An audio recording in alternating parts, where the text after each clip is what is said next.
Portanto, vede prudentemente como andais, não como nécios, mas como sábios, remindo o tempo, porquanto os dias são maus. Está começando mais uma videoaula das lições bíblicas adultos da CPAD, segundo trimestre de 2024. Lição que tem como título Como se conduzir na caminhada. Fique comigo.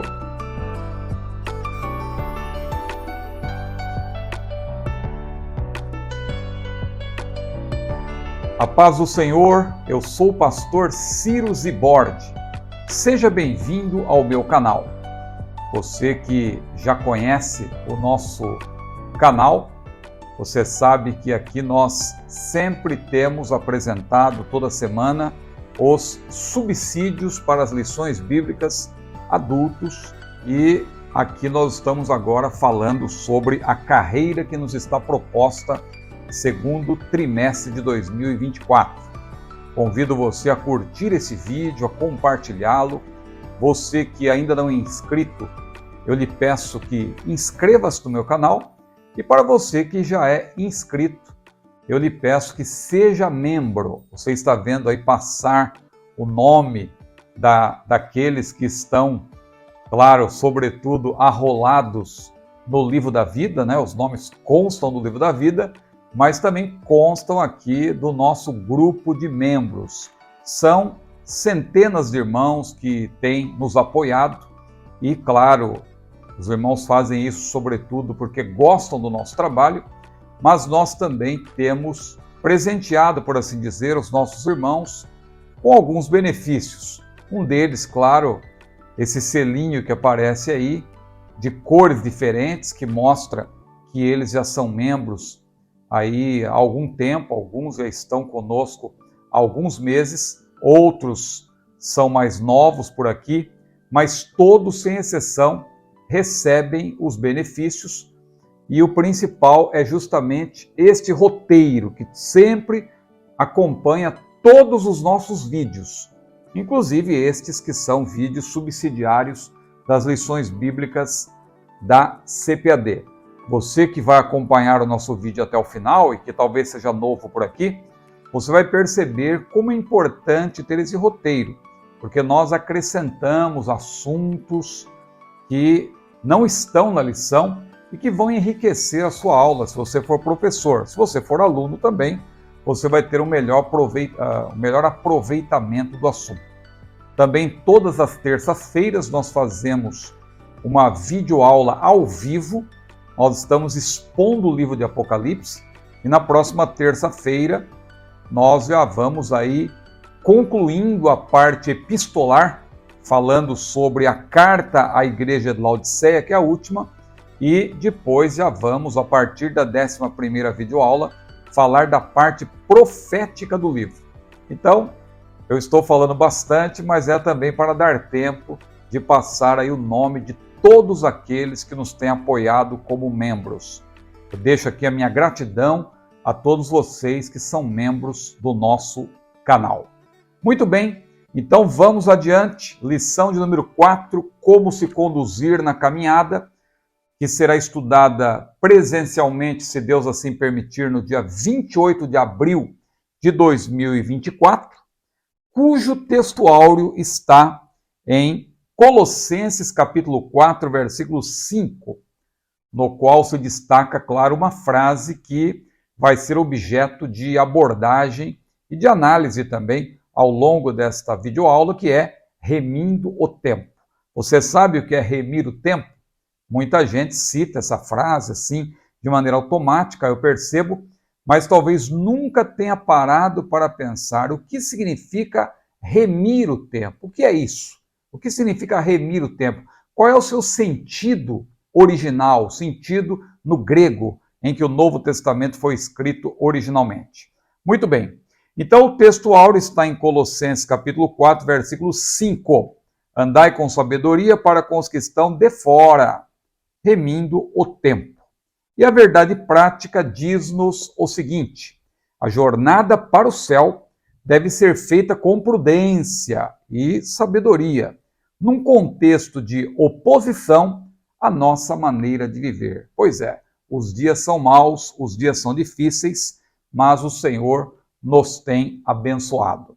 O objetivo, então, desta quarta videoaula é abordar o porte cristão ao longo desta caminhada. Tivemos já 3 lições importantíssimas, que, como nós já explicamos, elas, na verdade, constituem um pequeno bloco inicial de estudos, com começo, meio e fim. Tem o início da caminhada, por meio do novo nascimento, a pessoa ingressa neste novo e vivo caminho. Depois, nós vimos que este caminho é um caminho estreito, é um caminho apertado, é um caminho atribulado, é um caminho difícil, mas, como vimos na terceira videoaula, é um caminho que nos leva ao céu. Que lição importante foi a lição do número 3, que ainda deixou muitas dúvidas e, infelizmente, as pessoas querem, às vezes, respostas do que ainda não é possível responder. Veja que Paulo foi claro ao dizer, Romanos 8:18, as aflições desse tempo presente não são para comparar com a glória que em nós há de ser revelada. Claro, nós vamos ter ainda uma última lição, a 13, que vai tratar desse mesmo assunto, o estado eterno no céu, mas nós não podemos ir além do que está escrito. Nós procuramos, nessa terceira videoaula, falar rigorosamente aquilo que está revelado na palavra. Não podemos ir além, mas mesmo assim é uma riqueza, é um assunto maravilhoso, o céu. E nós temos recomendado livros também para que os irmãos, as irmãs possam se aprofundar nesse assunto. Então, a lição de hoje inaugura, na verdade, uma série de 7 lições sobre a nossa caminhada, como se conduzir, porque depois vamos ter 3 últimas lições mais conclusivas, em que voltaremos também a falar sobre o céu. Mas veja que haverá também uma lição sobre o inferno, porque aqueles que não quiserem andar pelo caminho estreito, lamentavelmente, trilharão o caminho largo, que vai desembocar no inferno. O inferno que é real, assim como o céu. Bom, nas primeiras lições nós estudamos então sobre o início da caminhada, o início por meio do novo nascimento, e essa caminhada leva ao céu, rumo ao céu. Vimos também sobre o caminho atribulado que devemos trilhar até a linha de chegada, que é o céu. Nesta lição, nesta quarta e nas próximas 6, nós vamos estudar então sobre o nosso porte, nessa difícil, mas gloriosa caminhada. Como deve ser o porte cristão? Este, claro, abrange conduta e postura, isto é, o que nós somos e o que aparentamos ser. Como Paulo disse para os presbíteros de Éfeso, quando ele, voltando da sua terceira viagem missionária, ele passa por Mileto, aquele importante centro da filosofia pré-socrática, e Paulo ali diz para aqueles irmãos que eles sabiam como Paulo, nos 3 anos em que ele esteve na Ásia, na província da Ásia, eles sabiam como Paulo se portou, ou seja, eles conheciam a conduta de Paulo e sabiam que a sua postura era exatamente condizente com a sua conduta. Ou seja, Paulo não era um hipócrita, mas era uma pessoa autêntica. Bem, o texto que será objeto de estudo hoje é Efésios capítulo 5, versículos 15 a 17. Vocês sabem que eu sempre começo com uma abordagem sobre o texto, mas hoje nós vamos fazer um pouco diferente. Nós não vamos nos deter em Efésios 5, 15 a 17, porque vocês que estudaram a lição perceberam que o autor, ele de fato foca nesse texto e os 3 tópicos da lição são de fato referentes, estão ligados a este texto bíblico básico. Então eu vou fazer uma pequena abordagem e nós já vamos começar a falar dos tópicos e pontos dessa lição. Bem, Efésios 5, 15 a 17 são versículos que constam aí desta perícope. Você já sabe o que é perícope, não é? Vez por outra, algumas pessoas chegam aqui, acho que são novas no canal, e ficam colocando perícope, definição, perguntando, mas você já sabe que perícope é o texto escolhido, o conjunto de versículos escolhido para uma análise. É um termo técnico, é um termo hermenêutico, mas é importante vocês aprenderem sobre isso. Por isso que eu sempre repito, tanto que a nossa série de Apocalipse é justamente Apocalipse perícope por perícope, porque estamos analisando 39 perícopes relacionadas com os 22 capítulos e os 404 versículos desse último e maravilhoso livro da Bíblia. Voltando aqui para Efésios 5, 15 a 17, essa perícope, então, é importante porque apresenta-nos as recomendações, ou o início, não é, das recomendações finais do apóstolo Paulo aos crentes de Éfeso. Na verdade, as recomendações vão até o versículo 31. Mas nesses versículos 15 a 17, nós observamos alguns deveres muito importantes relacionados com o culto a Deus. E, claro, o culto a Deus é mencionado em todo o capítulo 5. Mas aqui também Paulo fala da prudência, fala da sabedoria, que tem a ver também com o culto, mas tem a ver com não somente o culto coletivo, mas o nosso culto individual, que nunca acaba. Nós estamos sempre cultuando a Deus, porque estamos sempre na presença do Senhor. Se individualmente nós formos espirituais, sábios, equilibrados, amantes da palavra, etc., haverá, claro, reflexos bons na coletividade. Então, o versículo 15, ele mostra que o crente deve ser prudente e também sábio. Há quem se comporte de modo adequado apenas dentro do tempo, fingindo ser um crente exemplar perante os irmãos. Mas olha o que Paulo disse em 1 Timóteo capítulo 3, versículo 7. Convém que tenha bom testemunho dos que estão de fora. Ou seja, tudo aquilo que Paulo menciona em 1 Timóteo 3, 1 a 6, qualidades que o obreiro especialmente deve ter, no versículo 7 ele diz, convém também. Esse também aí não é por acaso. Ele quis dizer, olha, tudo isso que você demonstra ser e o que você é perante os irmãos, você também tem que ser fora desse convívio, fora do meio em que você está, ou seja, no mundo. É preciso você também ter uma boa reputação para que receba um bom testemunho dos que estão de fora. Note que Paulo diz, nesse texto que estamos tomando como base, vede prudentemente como andais, não como nécios, mas como sábios. Somente quem está unido a Cristo tem acesso à sabedoria do alto, a qual vem por meio de oração. Tiago, capítulo 1, versículos 5 e 6, diz o quê? Se alguém tem falta de sabedoria, peça a Deus, que a todos dá liberalmente, e não lance em rosto, e ser-lhe-á dado. E também vem por meio da meditação na palavra. Eu gosto muito daquela pergunta constante de Jeremias 8, versículo 9. Desprezaram a palavra do Senhor. Que sabedoria, pois, teriam? Ou seja, como alguém pode ter sabedoria desprezando a palavra de Deus? Impossível. Então, nesse versículo 15, nós vemos a importância de o crente ser prudente e sábio, e isso será retomado quando abordarmos os tópicos desta lição. Agora, o versículo 16 mostra que o crente deve administrar bem o seu tempo nesses dias maus.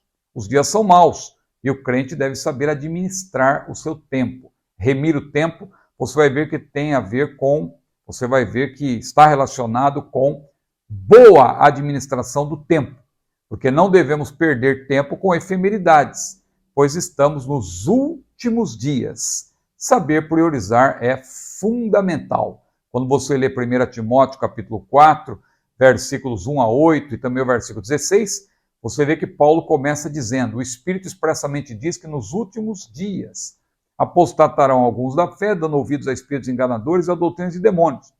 E mais adiante, ele diz que nós devemos, ele falando a Timóteo, claro, que é o destinatário original, ele diz que Timóteo tem que saber, na verdade, priorizar a piedade. Exercita-te em piedade. Porque o exercício corporal ou físico para pouco aproveita. Paulo não diz para nada, mas para pouco aproveita. Claro, em comparação com o exercício espiritual, que é a piedade, que é estar de frente para Deus, em comunhão com Deus, claro que o exercício físico, ele está em segundo plano. Mas não é que ele não seja importante. Ele é muito importante, aliás, para a nossa saúde. Exercitar-se, caminhar, tudo isso é muito bom. Mas nós devemos priorizar, claro, a nossa comunhão com Deus. Também, claro, temos que cuidar da nossa saúde, da nossa família. Paulo fala disso ao longo deste capítulo 4 de 1 Timóteo. E ele, inclusive, diz lá que nós devemos ter cuidado de nós mesmos. Tem cuidado, ele finaliza dizendo isso, tem cuidado de ti mesmo e da doutrina, porque fazendo isso, salvarás tanto a ti mesmo como aos que te ouvem. Para ter cuidado da doutrina, você precisa ter cuidado de si mesmo. E ter cuidado de si mesmo implica, primeiro, ter uma vida de piedade, uma vida de comunhão com Deus. Segundo, ter, claro, cuidado da sua própria família e fazer a obra de Deus com equilíbrio. Finalmente, o versículo 17 dessa perícope, Efésios 5, 15 a 17, nos mostra que o crente deve priorizar a vontade do Senhor. Como entender a sua vontade? Como experimentá-la? Isso é muito importante. Ainda que os dias sejam maus, isso não é motivo para duvidarmos ou nos afastarmos da sã doutrina e das obras da luz. Para entendermos a vontade de Deus, devemos buscá-la em sua palavra. Não por acaso o salmista disse: lâmpada para os meus pés é a tua palavra e luz para o meu caminho. Aí está, então, uma pequena abordagem de Efésios 5, 15 a 17. Não vou me alongar, porque, repito, este versículo também forma parte do conteúdo aqui do arcabouço desta lição e vamos recorrer a esse texto novamente. Primeiro tópico, então, veja, o padrão de conduta da caminhada ou na caminhada cristã. Você que tem o roteiro, você certamente viu já, se você já imprimiu ou está com ele à mão, você viu que eu tenho algumas surpresas aí para os membros. Eu sempre tenho dito isso, você que é membro do meu canal, você recebe o nosso roteiro e nesse roteiro você tem algumas surpresas. Ou seja, eu faço uma abordagem dos tópicos e pontos, mas sempre tem um estudo paralelo, sempre tem algo que nós acrescentamos que eu creio que é muito útil para você que é pregador, para você que é ensinador, você que lida com a palavra. Tem aí, modéstia à parte, alguns insights que, creio, são muito úteis para você que é um palestrante, um pregador, um ensinador, um professor de escola dominical. Muito bem, o primeiro ponto, Jesus como nosso padrão de conduta. Veja como é importante você partir desse pressuposto. Nós, claro, precisamos de referenciais, mas o nosso maior referencial é o Senhor Jesus. Observe que Paulo, naquele texto que eu citei no início, Atos capítulo 20, versículo 18, ele disse para os presbíteros de Éfeso: vós bem sabeis, desde o primeiro dia em que entrei na Ásia, como em todo esse tempo, foram 3 anos que Paulo permaneceu ali, me portei no meio de vós. Esse apóstolo também disse aos coríntios que estes deveriam imitá-lo, assim como ele imitava Cristo. Então veja que o maior referencial é Cristo. Paulo era um modelo, era um paradigma, era um referencial para aqueles irmãos, mas observe o que ele disse: sede meus imitadores, como também eu de Cristo. Eles podiam imitar Paulo porque tinham a certeza de que Paulo também era um imitador do Senhor Jesus, porque Jesus é o nosso modelo. Não foi por acaso que lá em João, capítulo 13, versículo 15, ele disse: eu vos dei o exemplo, para que como eu vos fiz, façais vós também. Paulo também em Filipenses, capítulo 2, versículo 5, ele diz que nós devemos ter o mesmo sentimento que houve em Cristo Jesus. Ele, continuando, disse que, sendo em forma de Deus, não teve por usurpação ser igual a Deus, mas aniquilou-se a si mesmo, tomando a forma de servo, fazendo semelhante aos homens. Ou seja, Jesus se humilhou, e por ele ter se humilhado, ele foi exaltado, como ele próprio ensinou: aquele que se humilha será exaltado. E quando você continua a leitura de Filipenses 2, 5 a 11, você vê que a partir do versículo 9 diz: pelo que também Deus o exaltou soberanamente, e lhe deu um nome que é sobre todo nome, para que ao nome de Jesus todos os joelhos dos que estão no céu, dos que estão na terra e debaixo da terra se dobrem, e toda língua confesse que Jesus Cristo é o Senhor, para a glória de Deus Pai. Jesus também disse: vinde a mim, todos vós que estáis cansados e oprimidos, e eu vos aliviarei.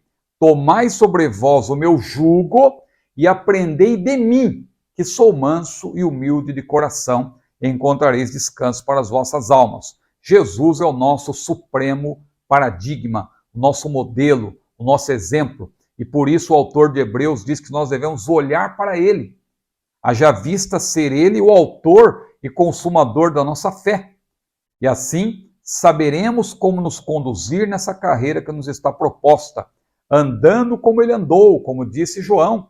Todo aquele que diz que está nele também deve andar como ele andou. E como foi que Jesus andou? Pedro pregando na casa de Cornélio, Atos capítulo 10, versículo 38, Pedro disse o que para Cornélio e sua família? Como Deus ungiu a Jesus de Nazaré com o Espírito Santo e com virtude, agora veja, o qual andou fazendo bem e curando a todos os oprimidos do diabo, por quê? Porque Deus era com ele. Jesus andou fazendo bem, e aquele que segue o exemplo de Jesus caminha fazendo bem, ajudando as pessoas, sendo generoso, não retribuindo mal com mal, mas retribuindo mal com o bem. É isso que nós devemos fazer ao longo dessa jornada. Claro que nem sempre é possível. Paulo falou, enquanto está em vós, tende paz com todos os homens. Às vezes nós queremos ter paz com as pessoas, mas é difícil. E nós procuramos fazer a nossa parte imitando o Senhor Jesus. O próprio Senhor Jesus, claro, não tinha paz com todos. Da parte dele até que sim. Mas os fariseus eram seus opositores e ele também, você não vai ver Jesus descendo ao nível dos fariseus. Não, ele tratava com os fariseus da maneira que eles mereciam, como diz lá em Provérbios capítulo 26, como merece, né? Então, Jesus disse o quê para os fariseus? Raça de víboras, coais o mosquito, engolis o camelo, alimpais o exterior do prato e do copo, mas o interior está cheio de rapina e de iniquidade. Jesus falava de maneira áspera com os fariseus, porque eles se lhe opunham, eles não queriam de fato ali ceder, mesmo diante da bondade, da generosidade e da humildade do Senhor Jesus. Bom, quem imita o mestre seguindo as suas pisadas, claro, não age como nécio, como disse Paulo, e sim como sábio. E depois vamos ver o que significa remir o tempo. Mas vamos agora para o segundo ponto, fazendo a vontade de Deus. Quando andou na terra, continuando, o assunto é progressivo, não é? Nós estamos aqui no segundo ponto agora, dando sequência ao que já começamos a falar no primeiro ponto. Quando andou na terra, o nosso paradigma, o nosso exemplo, o nosso modelo por excelência, o Senhor Jesus, ele glorificou o Pai, consumando a obra que se lhe outorgou.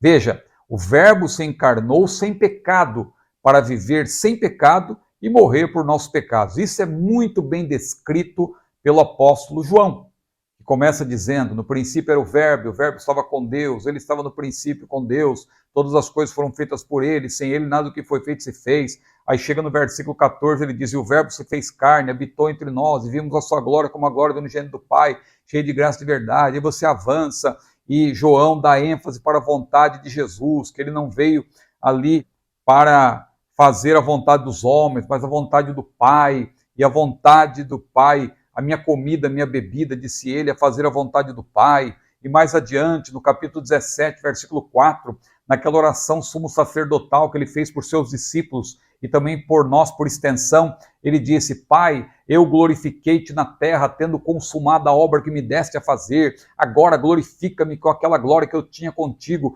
antes que o mundo existisse. Aí quando vai para o capítulo 19, versículo 30, já na cruz, Jesus dá o brado da vitória, e qual foi o brado da vitória? Está consumado. Nas tuas mãos entrego o meu espírito, mas antes ele disse, está consumado. Por quê? Porque Jesus veio para cumprir a obra do Pai. Jesus veio para consumar a obra que se lhe outorgou, fazendo assim a vontade de Deus, como nós vemos também lá em Mateus capítulo 26, Jesus dizendo, seja feita a tua vontade, não seja feita a minha, senão a tua. E ele, como homem ali, ele sofreu, ele disse, passa de mim este cálice. Era uma oração que ele fazia, porque ali ele estava sendo transparente, como se diz, com o Pai, dizendo que ele estava realmente sentindo, mas ao mesmo tempo ele disse: Pai, a despeito de todo o meu sofrimento, eu não quero que a minha vontade seja feita, e sim a tua. Então olhe o exemplo que Jesus deu, de que nós devemos priorizar a vontade de Deus o Pai Celestial. Veja que além do seu exemplo, ele nos deixou também uma oração modelo, pela qual aprendemos a pedir ao Pai Celestial que a sua vontade seja cumprida. A sua vontade seja feita assim na terra como no céu. É a emblemática oração do Pai Nosso, que não é uma reza, é bom que se diga, mas é uma oração modelo, é para você saber como orar. Claro que Deus não vai punir ninguém que repetir essa oração, mandar alguém repetir: ore comigo, Pai Nosso, estás no céu, até porque é palavra de Deus. Mas você tem que entender, sobretudo, que a oração do Pai Nosso é uma oração modelo, é para você saber como você deve se dirigir a Deus quando você estiver orando. Ainda que não seja fácil andar conforme o padrão divino, seguindo as pisadas do Mestre, porque Pedro fala de sofrimento. Se você ler 1 Pedro capítulo 2, versículos 20 a 21, ele diz: olha, o que é ser cristão se você sofre quando você peca e tal? Que vantagem tem nisso? Que exemplo tem nisso? Não, nós somos perseguidos justamente por amor a Cristo. E aí ele diz: para isto sois chamados, porque Cristo padeceu por vós, deixando-nos o exemplo. Observe, para que sigais as suas pisadas. Então, nós sofremos, não é fácil, e ainda que não seja fácil, eu digo aí, no roteiro, andar conforme o padrão divino, seguindo as pisadas do Mestre. Eu sempre digo que o Senhor também não obriga ninguém a segui-lo. As pessoas seguem o Senhor por livre e espontânea vontade, por escolha, porque Jesus disse: se alguém quer vir após mim, eu tenho sempre dito aqui que é uma conjunção que indica o quê? Condicionalidade. É uma conjunção condicional.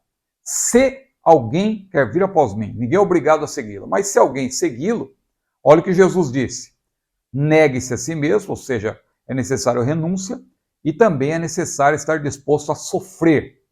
Tome cada dia a sua cruz e siga-me, disse Jesus. Então, ainda que não seja fácil andar de acordo com o padrão divino, seguir as pisadas do Mestre, contamos com ajuda superna, sem dispensar, claro, as ajudas interna e externa.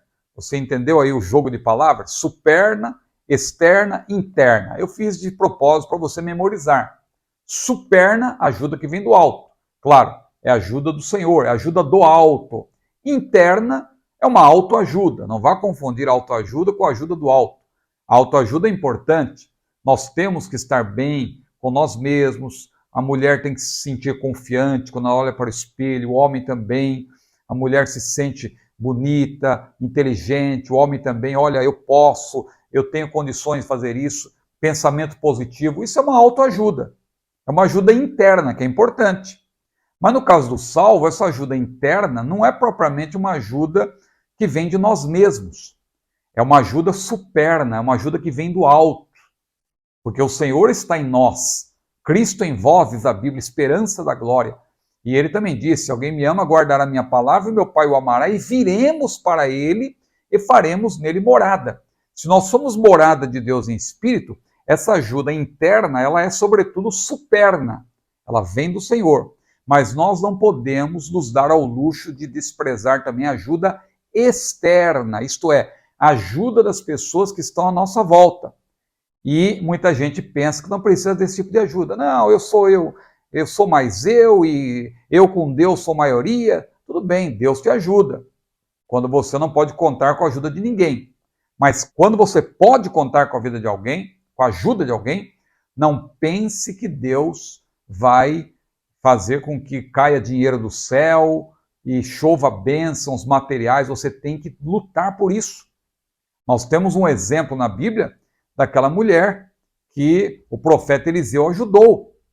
Veja, Deus multiplicou o azeite na sua casa. Mas o que ela precisou fazer? Você já leu 2 Reis, capítulo 4, versículos 1 a 7? Eliseu mandou a mulher buscar vasilhas emprestadas, não poucas. Já pensou se aquela mulher fosse uma péssima vizinha, que não tivesse ali, não pudesse contar com a ajuda das suas vizinhas ou dos seus vizinhos? Ela ficaria sem a bênção. Então Deus nos abençoa também por meio daqueles que estão à nossa volta. Então nós não podemos nos dar ao luxo de desprezar a ajuda externa. É por isso que o Senhor Jesus também disse lá em Mateus 7, versículo 12, aquele bem que nós queremos que as pessoas nos façam, nós devemos fazer a elas também. Então não se esqueça, ajuda superna, ajuda de Deus. Ajuda interna é autoajuda. Então ajuda superna é ajuda do alto. Hoje em dia muitos só pensam em autoajuda, mas é preciso priorizar a ajuda do alto. Ajuda superna, ajuda interna. Mas não se esqueça também que nós vamos precisar, ao longo dessa caminhada, da ajuda externa. Bons companheiros, bons referenciais, bons vizinhos, bons amigos, que é difícil, né? É raro nós termos bons amigos, mas Deus sempre prepara, né? O Senhor Jesus tinha aqueles três que eram mais próximos, Pedro, Tiago e João, que o decepcionaram em alguns momentos, mas eram seus amigos. Vamos agora para o terceiro ponto, uma vida cristã bem-sucedida. De acordo com o Novo Testamento, estamos em uma competição espiritual. O autor destaca isso. Na verdade, a jornada cristã pode ser comparada a uma maratona. Paulo até falou lá das fotografias do obreiro, em 2 Timóteo capítulo 2, e uma delas é justamente a fotografia de um atleta, aquele que milita, não se embaraça com os negócios desta vida, enfim, para que agrade aquele que o alistou para a guerra. Ele está falando do soldado, mas depois ele fala, às vezes na versão corrigida de Almeida não dá para perceber, porque o verbo militar é usado duas vezes, mas no grego você percebe que na segunda vez em que Paulo fala do verbo militar, ele está falando de um atleta, de um corredor, e isso é muito importante. Como competidores ou maratonistas, estamos, como diz o autor de Hebreus também, rodeados de uma tão grande nuvem de testemunhas. Assim como o corredor está correndo e tem uma plateia que está incentivando, vai em frente, e outros criticando, vaiando, nós também temos uma grande nuvem de testemunhas. Claro que essas testemunhas não são apenas aqueles que estão à nossa volta hoje, ou mesmo os anjos, mas aqui o autor de Hebreus fala daqueles que viveram antes de nós e que deram o exemplo como heróis da fé. Eles venceram. E quando nós olhamos para a vida deles, para a vida de Abraão, para a vida de Moisés, por exemplo, a Bíblia diz que ele, sendo já grande, recusou ser chamado filho da filha de Faraó, escolhendo antes ser maltratado com o povo de Deus do que por um pouco de tempo ter o gozo do pecado. Veja que exemplo. Olhando para esses exemplos, e ali o autor de Hebreus, ele cita tantos exemplos, e chega um momento que ele disse, olha, falta meio tempo, falando de Gideão, Baraque, Sansão, Jefité, Davi, Samuel e os profetas, os quais, pela fé, venceram reinos, fecharam a boca dos leões, da fraqueza tiraram forças, e ele fala também do sofrimento deles como mártires, aqueles que morreram ali como heróis da fé de fato, mas todos eles servem de exemplos para nós. Agora, veja que interessante, eu coloquei aí no roteiro, aqui já uma coisa nova, você que é membro, repito, seja membro do meu canal e você vai ter acesso a esse roteiro. E aqui, ó, eu coloquei um estudo que eu considero muito importante, talvez não dê tempo de você que é professor apresentar de maneira pormenorizada esse estudo na classe, mas você tem aí um exemplo de algo para você usar futuramente numa pregação, no estudo. Eu coloquei aí a maratona apostólica. É interessante que quando você olha para Mateus, Marcos, Lucas, João não, porque João não se ocupa disso, né, dessas relações de apóstolos, mas Atos também, você percebe que eles mudam de posição. E isso não é por acaso. Nada é por acaso na Bíblia. Você percebe que isso diz respeito a como eles se conduziam e a mudança que vai ocorrendo, mostrando em que posição eles estavam nessa maratona.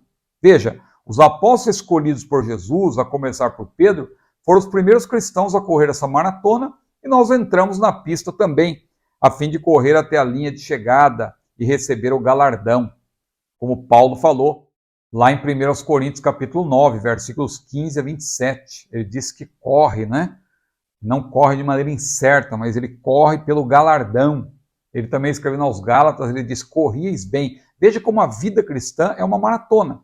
Agora, observe como as listas dos apóstolos apresentadas nos evangelhos sinóticos e Atos sofrem alteração, sofre mudança de posição. Isso se deve, sem dúvida nenhuma, à maneira como eles estavam correndo essa maratona da fé. Então, olha que eu coloquei aí, ó, não vou me deter nisso porque o tempo não permite, mas você tem um estudo, você que é membro, olha aí, ó. Em Mateus 10, 2 a 4, a lista dos apóstolos, a primeira lista que aparece, né, começando por Mateus, é apresentada na seguinte ordem. Eu coloquei até em grego aí, ó, para você também que é estudioso do grego, você possa praticar. Tem um cabeçalho aí que aparece do grego, e depois você vê a sequência, olha aí, ó. Protos, Simon, Rho, Legômenos, Petros. Quer dizer o que é isso? Primeiro, né? Protos, primeiro Simão, por sobrenome Pedro. Aí você tem Cai, Andrés, Rho, Adelfos, Autu, Jacobos, Rotu, Zebedaio, tá vendo? Cai Ioannes, Rho, Adelfos, Autu. Então, você tem aí os primeiros quatro colocados nessa primeira lista. Então, apresentando de 4 em 4, então, primeiro Simão, por sobrenome Pedro, e André, seu irmão, Tiago, filho de Zebedeu, e João, seu irmão. Esse era o pelotão de frente, vamos dizer assim. Aí você tem aquele grupo do meio, tá vendo? Filipos, que é Filipe, Bartolomaios, ou seja, Bartolomeu, Tomás, que é o Tomé, e Mataios, que é o Mateus, né? Mataios Rotelones, ou seja, o publicano. Aí você tem os 4 últimos. Jacobos, que é, nesse caso aí, Tiago, filho de Alfeu. Aí você tem aí, no grego, depois do Matai, você tem aí o Jacobos, depois você tem o Tadaios, né?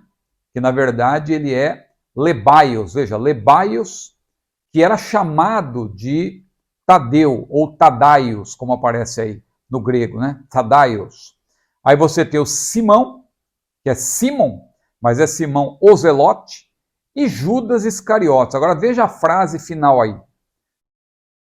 Porque é importante observar que os autores dos evangelhos escreveram depois que eles já tinham conhecimento de tudo. Você não encontra Judas por último por acaso, é porque Judas foi aquele que traiu o Senhor. Olha a informação aí, Judas Iscariotes, que foi quem o traiu. Então, observe essa relação então de Mateus. Primeiro vem Pedro, depois vem André, seu irmão, depois vem Tiago, filho de Zebedeu, e João, seu irmão. Aí você tem Filipe, Bartolomeu, Tomé e Mateus, o publicano. E finalmente, Tiago, filho de Alfeu, Tadeu, Simão o Zelote e Judas Iscariotes. Então perceba, essa era a relação, não é por acaso que Pedro está em primeiro lugar. Ele foi o mais importante. E os autores escreveram já tendo isso em mente. Foi a Pedro que Jesus entregou o cajado de pastor, apacenta os meus cordeiros. Agora, em Marcos, olha que interessante. Você vai percebendo uma mudança.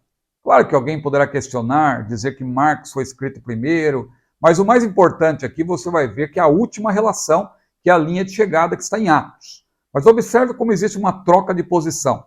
Em Marcos, os 4 primeiros são Pedro, Tiago, João e André. Então, e Mateus troca de lugar com Tomé. Aí você já percebe uma mudança. Por quê? Veja, Pedro, Tiago, João e André. Porque antes estava Pedro, André, Tiago e João. Agora você já vê Pedro, Tiago. Tiago ocupa agora a segunda posição. Quando você vai para os escritos de Lucas, quando você vai ver Lucas Atos, olha que interessante. Em Lucas mantém-se André como segundo e Tadeu, ou Lebeu, troca de posição com Simão Zelote.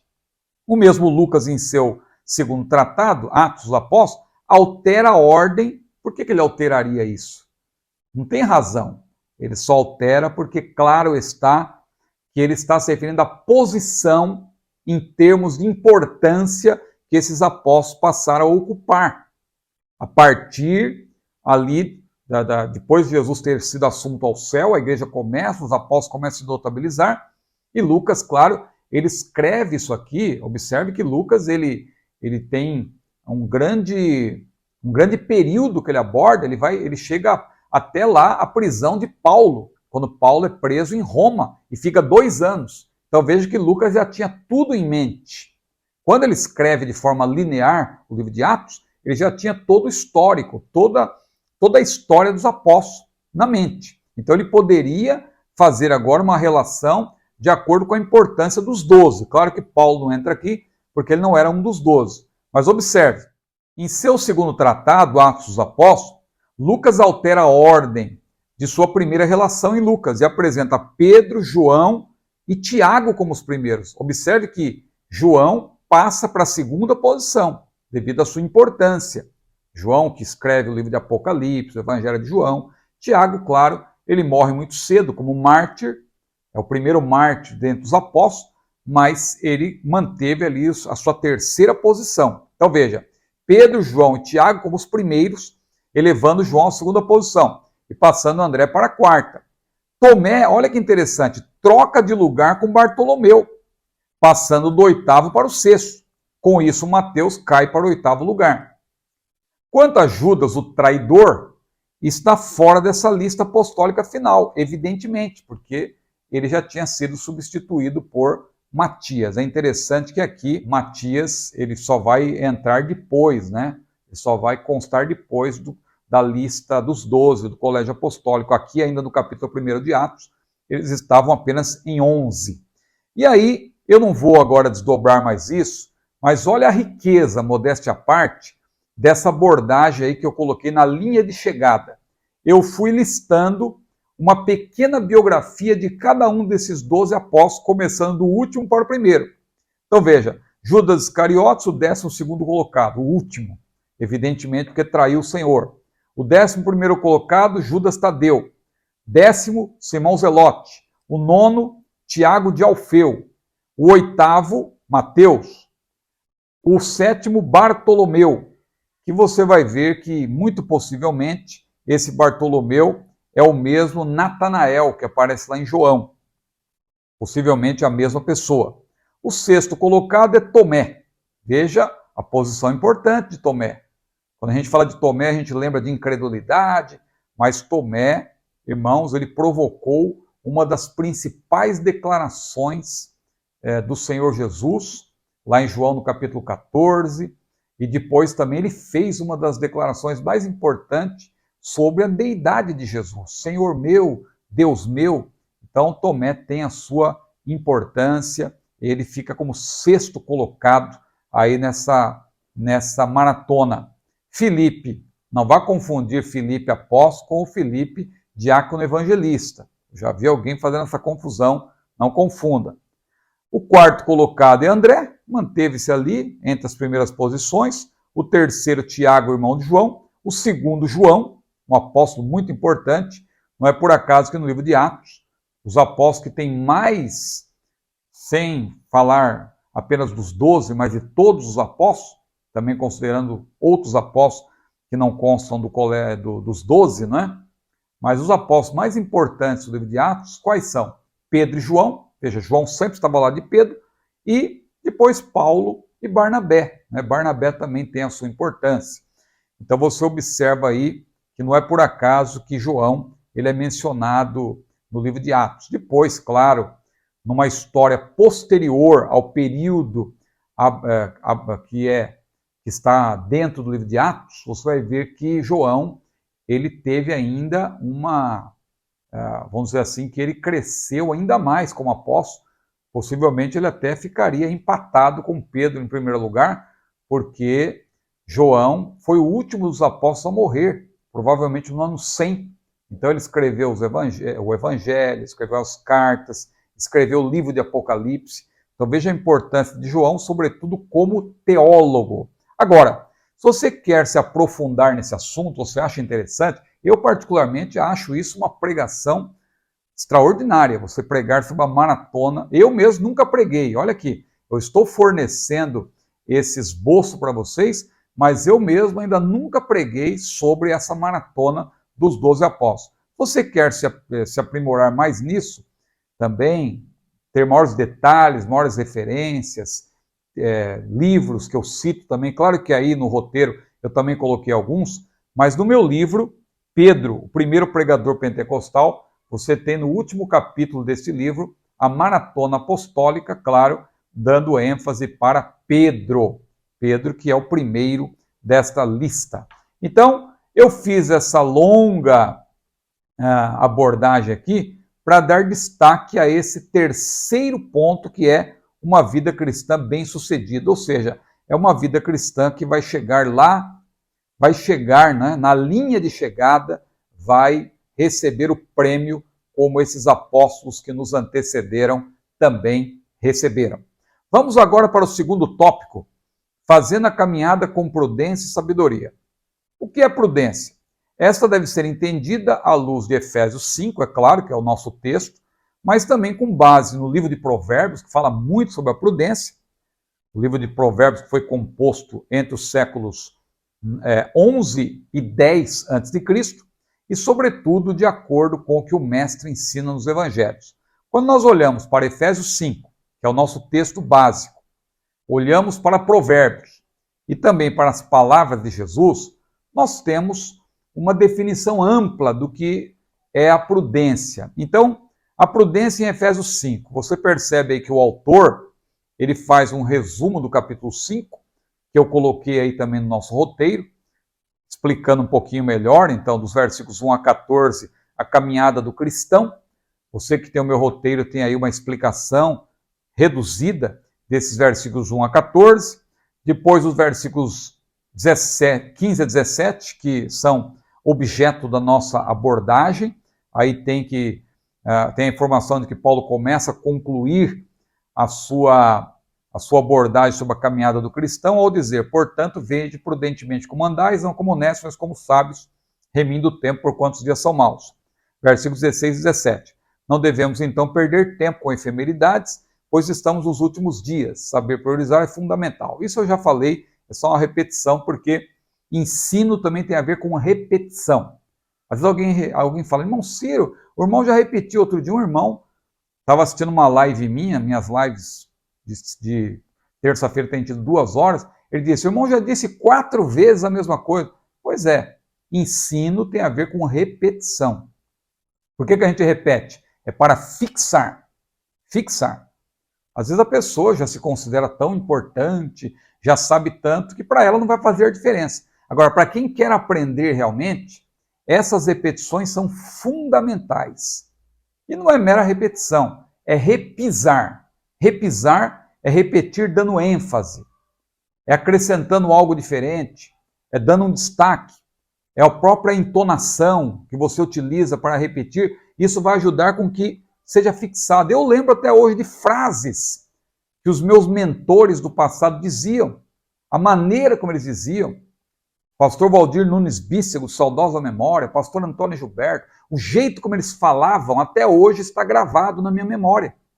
Não é apenas o conteúdo, a forma também. Então, o nosso objetivo é esse, por isso que tem repetição, repetição. Não devemos perder tempo com efemeridades, pois estamos nos últimos dias. Saber priorizar é fundamental. Mais uma vez estou repetindo. 1 Timóteo, capítulo 4, versículos 1 a 8, versículo 16, que eu já citei no início. Em seguida, esse apóstolo, que é o apóstolo Paulo, claro, diz que devemos entender a vontade de Deus para deixar a insensatez. Para entendermos sua vontade, devemos buscá-la em sua palavra, eu já disse também na introdução. E aí, ainda nesse capítulo 5, os versículos 18 a 33 falam da trajetória do cristão, que é cheio do Espírito Santo. Então aí está, essas 3 divisões essas 3 divisões de Efésios 5. A caminhada do cristão, versículos 1 a 14, uma caminhada sábia, versículos 15 a 17, e uma trajetória cheia do Espírito Santo, versículos 18 a 33. No livro de Provérbios, eu considero muito importante, se você puder, você que é professor, falar sobre a prudência em Provérbios, você vai ver que praticamente prudência é a palavra-chave do livro de Provérbios. Você vê em Provérbios que o homem prudente não age como insensato, que espraia a sua loucura, pois é sábio de coração e modera seus lábios. Ou seja, ele oculta a afronta, ele não reage da maneira que ele poderia reagir como ser humano que é, mas ele refreia, não é? Ele espraia a loucura, ele oculta a afronta, ele refreia os seus lábios. Olha que interessante.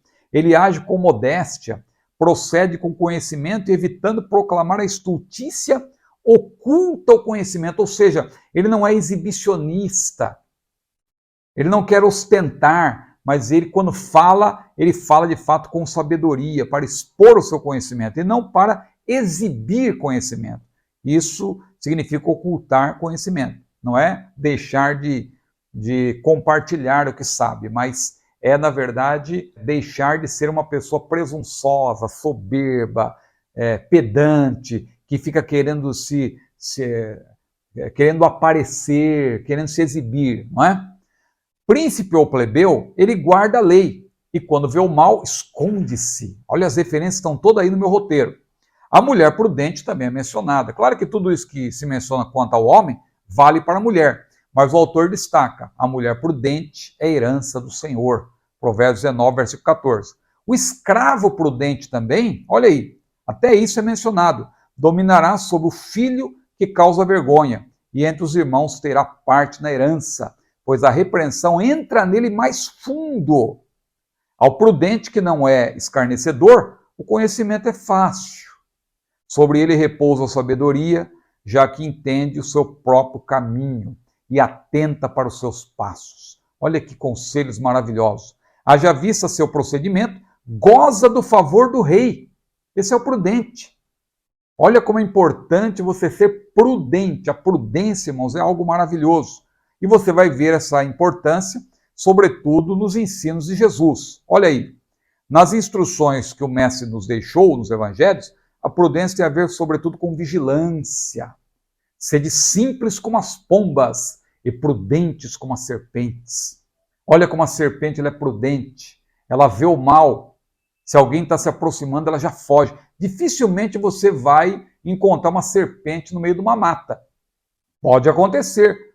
Mas eu já andei por trilhas e às vezes eu fico preocupado. Será que se aparecer uma cobra aqui? Não. Ela vai embora antes.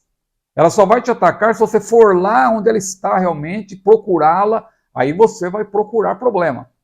Mas se você estiver na trilha, dificilmente vai aparecer uma serpente, porque ela é prudente. Ela sabe que o ser humano também pode causar-lhe mal. Então ela se afasta, ela é prudente, ela foge do mal. É nesse sentido que Jesus disse, sede simples como as pombas, mas também prudentes como as serpentes. E nós vemos nas parábolas, né? A parábola dos 2 servos, a parábola das 10 virgens. Olha a prudência das virgens sábias, que mantiveram o azeite à parte, reservado para qualquer eventualidade, e quando o noivo tardou, elas tinham azeite. Já as outras loucas, as imprudentes, recorreram a elas dizendo, dai-nos do vosso azeite. E o que foi que as prudentes responderam? Não seja o caso que falte a nós e a vós. Antes, ide aos que o vendem e comprai-o para vós. E a Bíblia diz que nesse ínterim, as loucas foram comprar o azeite. Mas, quando elas foram comprar o azeite, o esposo chegou e levou consigo as que estavam preparadas e fechou-se a porta. Temos que ser prudentes. Quem ouve a palavra de Deus e a pratica também é comparado ao homem prudente, disse Jesus, que edifica sua casa na rocha e não na areia. Jesus ensinou lá, no Sermão do Monte. Diante do exposto, a prudência é a virtude, aqui agora citando o próprio autor da revista, não é? O pastor Osiel Gomes, ele diz que a prudência, em resumo, não é?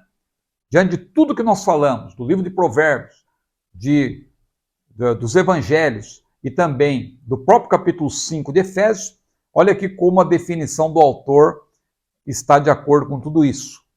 A prudência é a virtude que nos permite agir com cuidado e moderação diante de situações desafiadoras. É uma razão prática que nos permite discernir entre as escolhas mais adequadas para fazer o bem. Muito bem, vamos agora para o ponto 2. Não andeis como néscios. Andar como néscio, que é um adjetivo no grego asofos, adjetivo que só aparece aqui em Efésios 5, no Novo Testamento todo, é só aqui que aparece, implica rejeitar a sabedoria do alto, que será descrita, claro, no ponto seguinte. Então nem vou me deter muito nesse segundo ponto, porque esse segundo ponto é explicado melhor pelo terceiro. Então veja, somente quem está unido a Cristo tem acesso à sabedoria do alto, a qual vem prioritariamente, mais uma repetição, por meio da oração e meditação na palavra, como já afirmamos na introdução desta videoaula. Agora veja o terceiro ponto, e aqui também eu acrescentei bastante coisa, hein? Para você que é membro do meu canal e que tem o nosso roteiro, olha, você não perde por ter esse roteiro, porque mais uma vez você vai ver que temos aqui uma ampliação desse terceiro ponto. Andeis como sábios.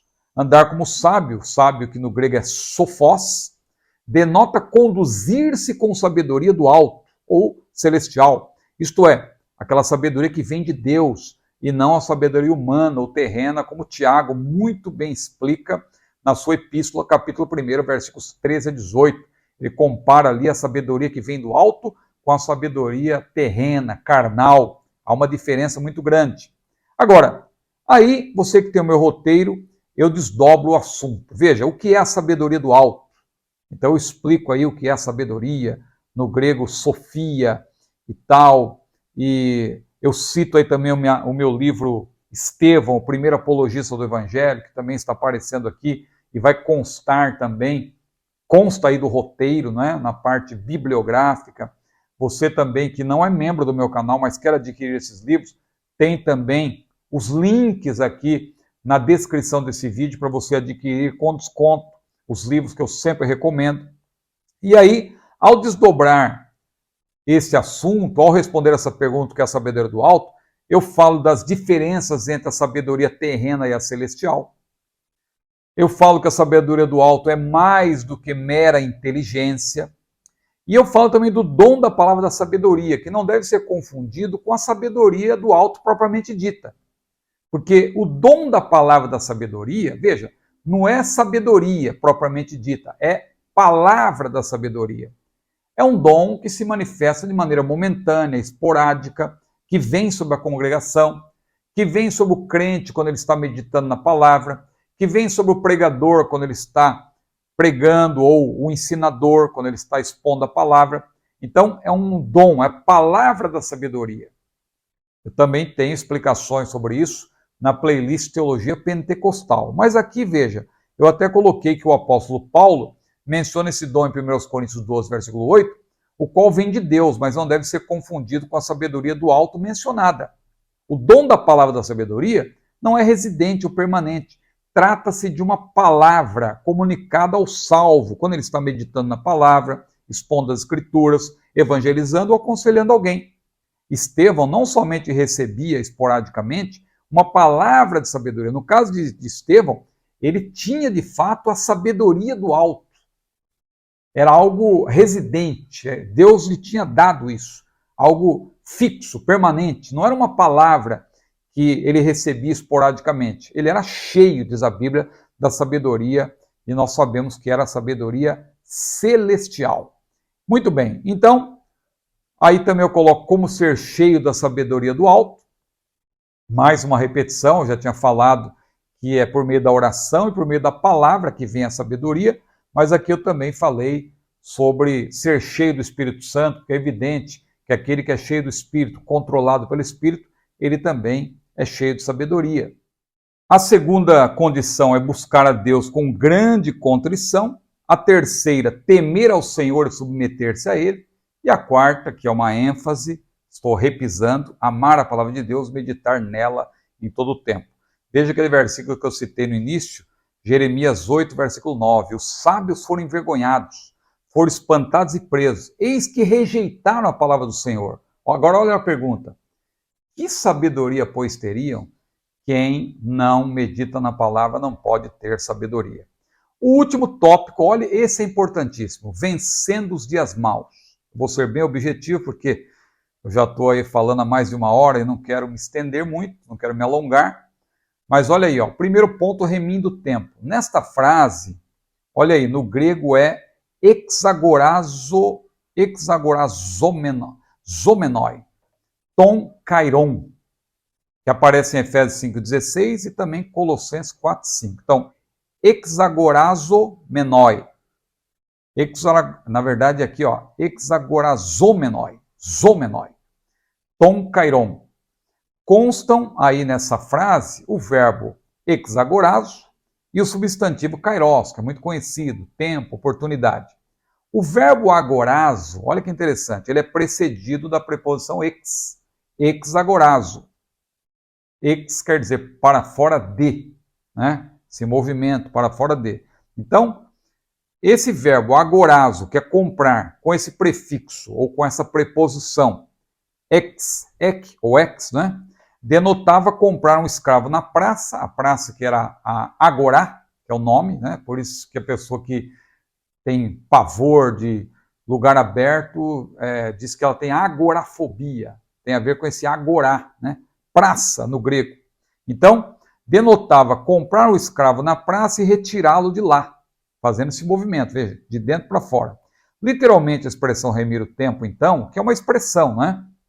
Significa comprar para si mesmo uma oportunidade, isto é, no sentido de administrar bem o tempo que Deus nos tem dado. Vine diz, fazendo o máximo em cada oportunidade, tirando a melhor vantagem de cada oportunidade, visto que nenhuma pode ser trazida de volta se for perdida. Então, remir o tempo é você ter o cuidado máximo com o seu tempo. Tem pessoas que desperdiçam o seu tempo com efemeridades e o tempo não volta mais. Aproveite seu tempo. Aproveite seu tempo para aprender. Aproveite seu tempo para guardar boas memórias com a sua família. Aproveite o seu tempo. Não jogue seu tempo fora. Há pessoas que desperdiçam seu tempo com efemeridades, com coisas que não levam a nada. Aproveite bem o seu tempo, remire o tempo. E aí, o segundo ponto associado com a volta do Senhor. Remindo o tempo e a volta do Senhor. Nesse sentido, remir o tempo diz respeito à conduta prudente do salvo, como no caso das 10 virgens, né? Que não desperdiça o tempo com efemeridades ante a iminência do arrebatamento da igreja. Paulo tinha certeza de que Jesus poderia chegar a qualquer momento, porque em 1 Tessalonicenses 4,15 ele disse, nós, os que ficarmos vivos para a vinda do Senhor, ele tinha certeza de que o Senhor poderia chegar a qualquer momento e ele estaria pronto para isso. A doutrina bíblica da iminência, eu tenho explicado aqui, meu canal já tenho dito que mais de 70% é escatologia, então você vai encontrar na playlist Arrebatamento uma explicação sobre a iminência. Eu não vou explicar aqui porque o tempo não permite, mas iminência ela tem 3 características, certeza, incerteza e desnecessidade de sinais. Você que tem o roteiro, está aí uma explicação resumida. E o terceiro e último ponto, os dias são maus. Estamos nos últimos dias. Esses dias maus são os últimos dias, o último tempo. Um tempo marcado pelo derramamento do poder do Espírito, é verdade, desde o dia de Pentecostes, mas também marcado por males sem conta, como nós temos aqui também explicado. Daí Paulo ter dito, os dias são maus. Não devemos ser insensatos, como aqueles que perdem tempo com banalidades, repito, mas prudentes, procurando entender qual seja a vontade do Senhor, que é o melhor para a nossa vida. Paulo foi claro a dizer que a vontade de Deus é boa, perfeita e agradável. Amém? Vamos ficando por aqui. Esse último tópico, não me detive muito nele, mas você percebeu que ele, na verdade, é onde se desemboca o que nós já falamos. Outro dia um irmão reclamou, o irmão gastou pouco tempo nos últimos tópicos. Veja, a minha missão aqui é fazer uma explicação subsidiária, por isso que eu me detenho muitas vezes no início, na introdução. Hoje não foi o caso, porque o texto ele é diluído ao longo dos tópicos, e esse último tópico eu acho que o que é mais importante é você ter a definição de remir o tempo, que nós, modéstia à parte, aí explicamos bem, não é? O que significa essa frase